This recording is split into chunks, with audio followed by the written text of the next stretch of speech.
If you have money sitting in a traditional IRA or a 401k right now, there is a very specific set of rules governing what you can do with it, when you can do it, and what happens when you get those rules wrong.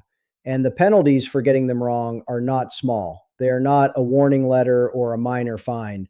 They are federal excise taxes that can wipe out a meaningful portion of your retirement savings in a single year.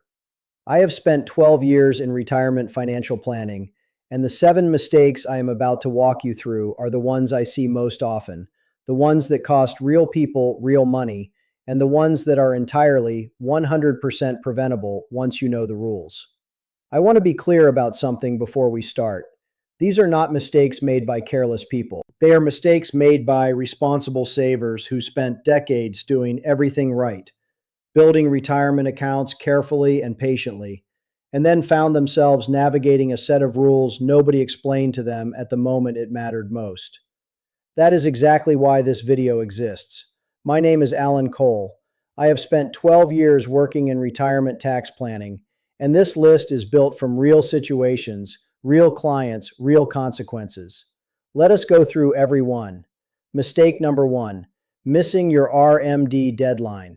Required minimum distributions are the government's way of eventually collecting tax on the money you were allowed to save tax deferred in your traditional IRA or 401k. The rule is straightforward. Once you reach age 73, you must withdraw a minimum amount from your traditional IRA each year. The amount is calculated by dividing your account balance as of December 31 of the prior year by a life expectancy factor from IRS tables. For a 73-year-old, that factor is 26.5, meaning your first RMD is approximately 3.77% of your prior year-end balance.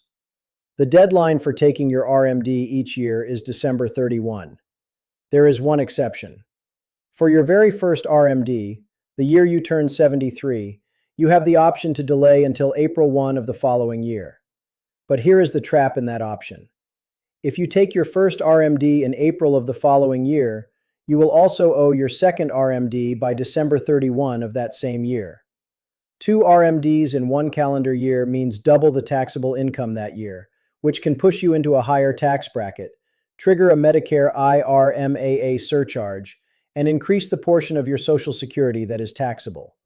Most financial planners recommend simply taking your first RMD in the year you turn 73, rather than delaying, specifically to avoid that double RMD problem. Now let me tell you what happens when you miss the deadline entirely. The IRS imposes a 25% excise tax on the amount you should have withdrawn but did not. That is separate from the income tax you will eventually owe on the distribution. You pay the penalty on top of the taxes. If you catch the mistake and correct it within 2 years by taking the missed distribution and filing IRS Form 5329, the penalty drops to 10%. But you have to catch it, file the right form, and take corrective action. It does not correct itself. I had a client named Walter, a retired civil engineer from outside of Phoenix, Arizona. He turned 73 in 2023, and his financial institution sent him a letter explaining that he now had to take required minimum distributions. Walter read the letter, set it aside, intended to deal with it, and forgot about it entirely until the following March. He had missed his entire 2023 RMD. His IRA balance at the prior year end had been $420,000. His RMD for 2023 was $15,849. The penalty on the missed amount was $3,962. Plus, he still owed income tax on the distribution when he eventually took it. We filed Form 5329, requested penalty abatement under the reasonable cause provision, and the IRS reduced the penalty significantly. But the process took months and caused significant stress. One calendar reminder in his phone would have prevented all of it. Know your RMD amount each year. Set a reminder in October to ensure you have taken it. Do not wait until December 31. Mistake number 2, calculating your RMD incorrectly. Most people know they need to take an RMD. Fewer people know how to calculate the correct amount, and miscalculations go in both directions. Taking too little triggers the 25% penalty. Taking too much does not trigger a penalty, but does create unnecessary taxable income and permanently depletes your account faster than intended. Here is how the calculation actually works. You take your account balance as of December 31 of the prior year and divide it by your life expectancy factor from the IRS Uniform Lifetime Table. For 2026, a 73-year-old uses a factor of 26.5. A 75-year-old uses 24.6. An 80-year-old uses 20.2. These factors decrease every year, which means your required percentage increases as you age. There is a common misconception that you can use your current account balance rather than the December 31 prior year balance. You cannot. Even if the market drops significantly in January and your account is worth less today than it was on December 31 of last year, your RMD is still calculated on that higher prior year balance.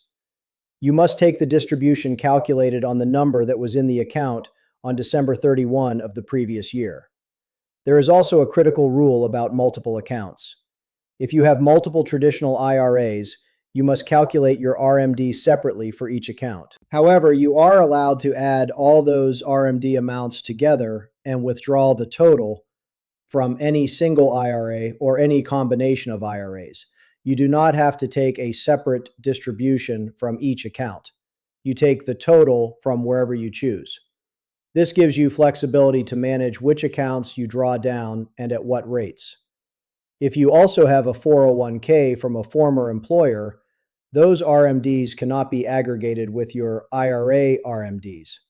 They must be taken separately from the 401k. Many retirees with old 401k accounts at former employers miss this distinction and end up with a penalty on the 401k simply because they did not realize it had to be handled separately. There is one additional detail that trips people up every year. Your RMD amount is not fixed. It changes every year as your account balance changes and as the life expectancy factor decreases. A retirement that began with an $800,000 IRA and an RMD of $30,000 at age 73 will have a meaningfully different RMD calculation at 78, even if the account balance has stayed roughly the same, because the life expectancy divisor has shrunk. Recalculate every year. Do not assume last year's amount is still correct. Mistake number 3. Converting your IRA to Roth without understanding the IRMAA impact. Roth conversions are one of the most powerful tax planning strategies available to retirees. Converting money from a traditional IRA, where it will eventually be forced out as taxable income through required minimum distributions, into a Roth IRA, where it grows and comes out completely tax-free, can save tens of thousands of dollars in lifetime taxes for the right person done at the right time. But there is a specific, expensive trap waiting for retirees who convert without understanding the Medicare connection. The income Medicare uses to calculate your IRMAA surcharge is your modified adjusted gross income from 2 years prior. When you convert a portion of your traditional IRA to a Roth, that conversion amount shows up as taxable income in the year of the conversion. 2 years later, Medicare looks at that tax return and charges you a surcharge based on that elevated income. For 2026, the IRMAA surcharge on Medicare Part B starts at $81.20 per month for income above $109,000 single or $218,000 married. At the highest tier, the surcharge is $487.00 per month per person. For a married couple both on Medicare, a conversion that pushes joint income above $436,000 could add nearly $12,000 per year in Medicare surcharges for 2 years following the conversion. This does not mean you should not do Roth conversions. It means you need to model the IRMAA impact as part of the conversion decision. The right strategy is to convert enough to fill your current tax bracket up to the next IRMAA threshold without crossing into the next tier. I worked with a client, a retired pharmacist named Glenn from outside of Kansas City, Missouri. He had a $900,000 traditional IRA and wanted to convert $200,000 in a single year. His base income was about $75,000. Adding $200,000 in conversion income would push his modified adjusted gross income to $275,000, well into the Tier 2 IRMAA bracket, which would add over $400 per month to his Medicare premiums for the following 2 years. That is more than $9,600 in additional Medicare costs. When we modeled the conversion more carefully, we split it across 2 years, converting $95,000 each year. His income stayed within the Tier 1 IRMAA bracket. The conversion still accomplished the tax diversification goal, and he avoided the unnecessary Medicare surcharge entirely. The IRMAA thresholds are not widely discussed in the context of Roth conversion planning. They should be the first thing you check. Mistake number 4. Converting your IRA to Roth before taking your RMD. This one is a straightforward rule that catches people off guard every year. If you are 73 or older and subject to required minimum distributions, you must take your full RMD for the year before you convert any portion of your IRA to Roth. The IRS rule is clear. An RMD cannot be converted to a Roth IRA. If you convert before taking your RMD, the IRS will treat the conversion amount as an excess contribution to the Roth, which triggers a 6% excise tax on the excess amount for every year it remains in the account. The sequence is non-negotiable. First, take your RMD. Second, pay income tax on the RMD as ordinary income. Third, if you want to convert additional funds, do the conversion with the money that remains after the RMD. Only then does the conversion work correctly. Every January, I remind clients who are doing Roth conversions to take their RMD first. Even if they plan to convert immediately after, do not reverse the order. It seems like a minor procedural detail until it costs you 6% per year on the excess amount sitting incorrectly in your Roth. Mistake number 5. Withdrawing from the wrong account at the wrong time. This is the mistake that costs retirees money not through a penalty, but through years of unnecessary taxation that accumulates quietly in the background while they are doing nothing obviously wrong.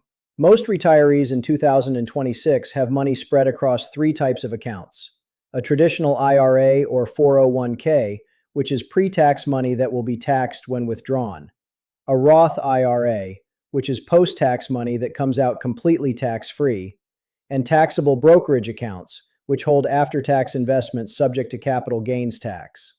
The order in which you withdraw from these accounts has a dramatic impact on your lifetime tax bill. Most people default to the same approach without thinking about it. They withdraw from whatever account is most accessible, usually the traditional IRA, because that is where most of their money is. This is almost never the optimal strategy. The general principle for most retirees is this. In the years between retirement and age 73, when required minimum distributions begin, you have a window of unusually low taxable income. Your earned income has stopped or decreased significantly. Social Security may not have started yet or is modest. Your income is at its lowest point in decades. This is the window to do Roth conversions, take strategic withdrawals from your traditional IRA, and harvest long-term capital gains at the 0% rate. Once RMDs start at 73, your taxable income goes up whether you want it to or not. The government is forcing withdrawals out of your pre-tax account, adding to your income every year, potentially pushing you into higher brackets and triggering IRMAA surcharges. The strategy that works for most retirees is to front-load traditional IRA withdrawals and Roth conversions in the years before RMDs begin. You pay taxes now at a lower rate on money that would otherwise be taxed at a higher rate later when your income is higher. You reduce the size of the account subject to future RMDs, and you build up your Roth IRA balance, which grows tax-free and has no RMD requirements. I had a couple, Dennis and Carol, both retired in their late 60 seconds, with about $1.2 million combined in traditional IRAs. They had been living on Dennis's pension and Carol's part-time income, leaving the IRAs untouched to grow. When we projected their required minimum distributions starting at 73, they were going to be forced to take over $60,000 per year from those accounts, pushing their combined income well into the 22% bracket and above the first IRMAA threshold for 2 years. We implemented a 5-year Roth conversion strategy, converting $80,000 per year from the traditional IRAs into Roth accounts, staying within the 22% bracket but below the IRMAA threshold.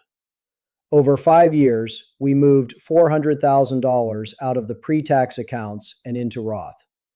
Their projected RMDs at 73 dropped dramatically.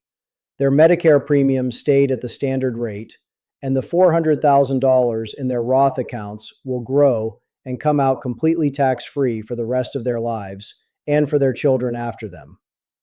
The right time to think about this is before RMDs start, not after. Once the distributions are being forced, your options shrink significantly. Mistake number 6, ignoring the qualified charitable distribution. This one costs retirees money every single year, and the people it costs the most are the ones who are already making charitable gifts. They are giving money away. They are just doing it in the most expensive possible way.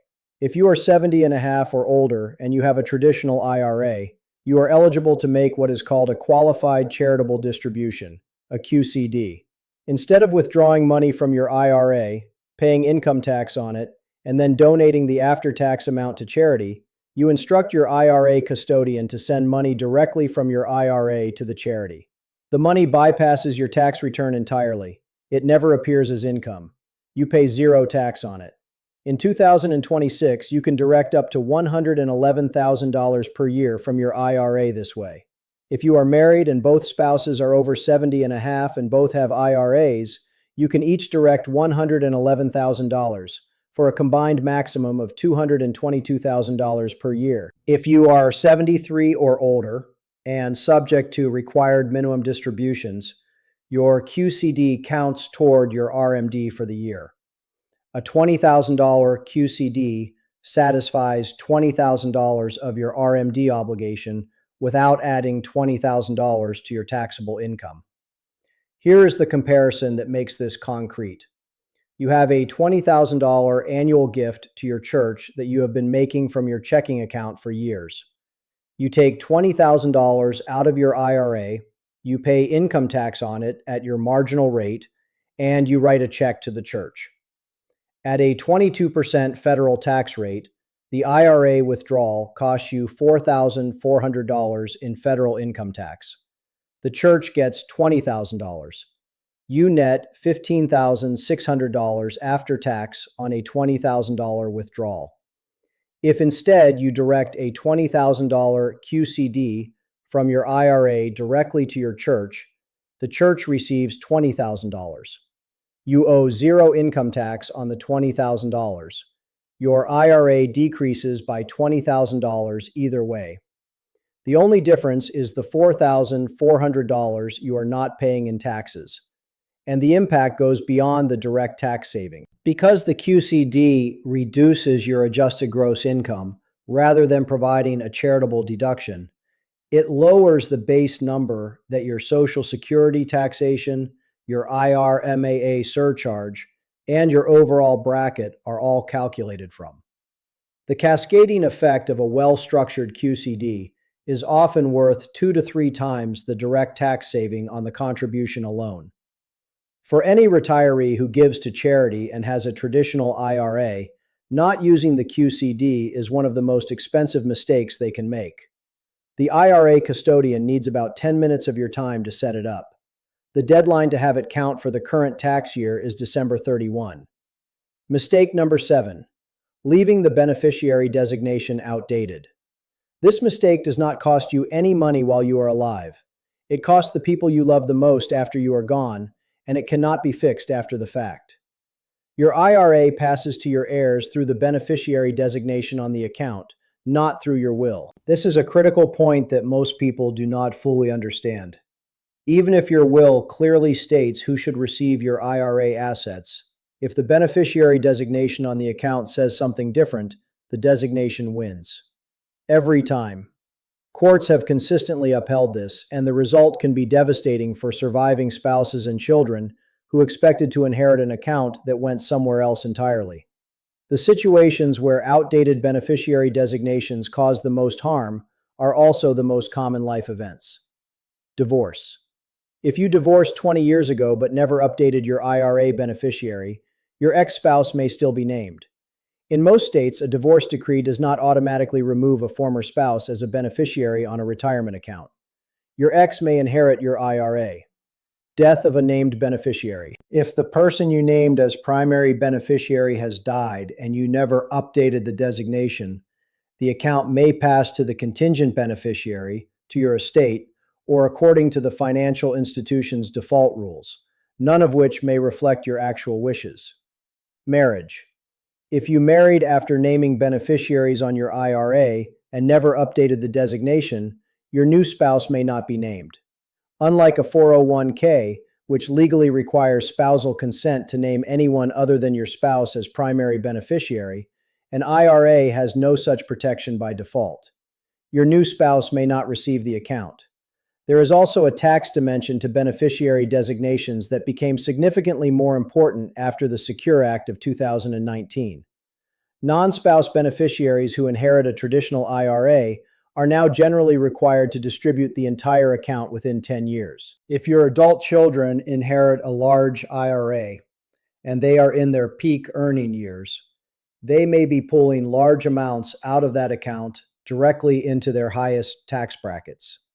Some planning, including naming a spouse first to allow a spousal rollover, doing Roth conversions before you pass to reduce the pre-tax balance, or naming a trust with specific distribution instructions can significantly reduce the tax impact on your heirs. The fix for this mistake is the simplest action in this entire video. Log into each financial institution where you hold an IRA. Find the beneficiary designation section. Confirm that the person or people named are the ones you currently intend to receive the account. If anything has changed in your life since you last updated it, update it today. This takes 10 minutes. It costs nothing, and it could determine where hundreds of thousands of dollars end up after you are gone. Let me bring all 7 of these together with the one principle that ties them. Every one of these mistakes has the same root cause. They happen not because people are careless with their retirement accounts, but because the rules governing IRAs are complex, they are not explained to you at the moment they become relevant, and they change over time in ways that are hard to track from the outside. The Secure Act moved the RMD age. Secure 2.0 moved it again and changed the penalties. The One Big Beautiful Bill changed the standard deduction. IRMAA thresholds adjust every year. The rules you understood when you opened your IRA at 40 are not the same rules that apply at 73. 7 mistakes, all of them preventable, all of them fixable before they cost you anything, if you know what to look for. Review your RMD calculation each October and set a reminder. If you are doing a Roth conversion, model the IRMAA impact first and take your RMD before the conversion. Think about your withdrawal sequencing now, before required minimum distributions begin.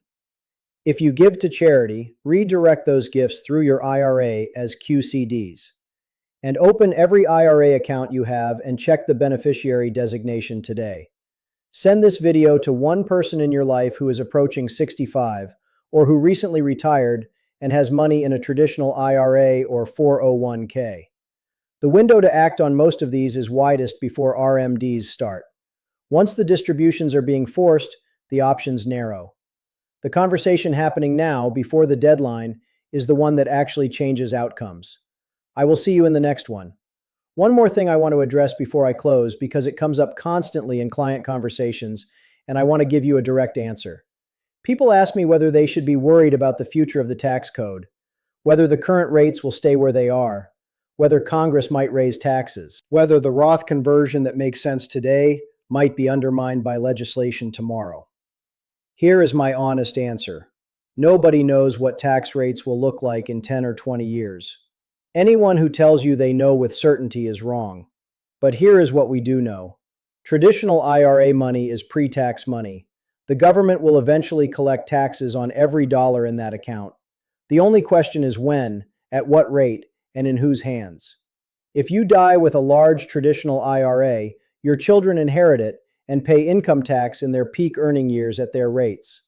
If RMDs force large withdrawals in your late 70 seconds and 80 seconds, you pay at whatever rates apply then, plus IRMAA surcharges on Medicare.